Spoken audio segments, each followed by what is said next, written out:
Monsieur le leader du troisième groupe d'opposition. Merci beaucoup, Monsieur le Président. Ça fait 3 mois que les citoyens de Trois-Pistoles et des Escoumins marchent dans la rue et qu'ils attendent que le gouvernement investisse 5 millions pour réparer le traversier Héritage 1.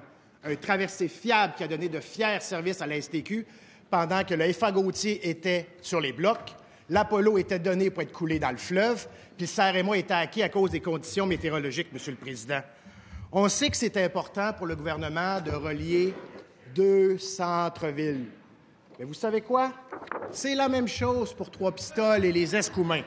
Au nord, on a les Escoumins et au sud, on a Trois-Pistoles. C'est 39 000 utilisateurs par année, des retombées économiques de 5 millions.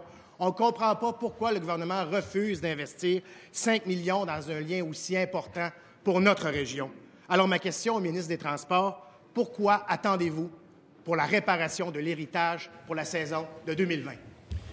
Monsieur le ministre des Transports. Parce que, Monsieur le Président, initialement, les informations que j'ai obtenues, premièrement, c'est une desserte qui n'appartient pas à la STQ, c'est une corporation qui gère ça. C'est un bateau qui a 46 ans d'âge. Les réparations de ce bateau étaient estimées à 4,9 millions de dollars et les frais de contingence, les surplus additionnels pour réparer ce bateau qui sont possibles dus au bateau et à son âge, sont évalués à 1,5 jusqu'à 2 millions de dollars. J'ai demandé des garanties additionnelles à la corporation pour être capable d'avoir tous les éléments financiers en main, d'être capable de revoir la décision, s'il le faut, dans les prochains jours, et encore une fois, de s'assurer qu'on puisse donner une desserte l'été prochain à la corporation et aux gens qui l'utilisent. Donc, encore une fois, on a obtenu toutes les informations qu'on souhaitait avec la corporation. On va étudier ça et dans les prochaines semaines, je pourrai donner une décision finale. Première complémentaire, Monsieur le leader du troisième groupe. Merci beaucoup, Monsieur le Président. Le député de Rivière-du-Loup, Témiscouata, a promis à sa circonscription une décision serait rendue le 31 janvier. Finalement, Monsieur le Président, on n'a pas d'annonce encore. Ce traversier est crucial pour relier les deux rives. On y va de la vitalité des communautés de Trois-Pistoles et des Escoumins. Ce lien est connu, il est reconnu, il relie 2 centres-villes, on connaît les coûts, alors pourquoi ne pas aller de l'avant dès maintenant? Monsieur le ministre des Transports. Il y a des étapes à franchir, Monsieur le Président. Encore une fois, je le mentionne, c'est un bateau qui a un certain nombre d'années, qui a des réparations importantes à faire. Est-ce que, suite à ces réparations, on pouvait avoir la certitude de la durée de vie de ce bateau? J'en ai eu des informations additionnelles. On va colliger tout ça. Et dans les prochains jours, sinon les prochaines semaines, on prendra une décision finale si oui ou non nous allons supporter la corporation dans cette région.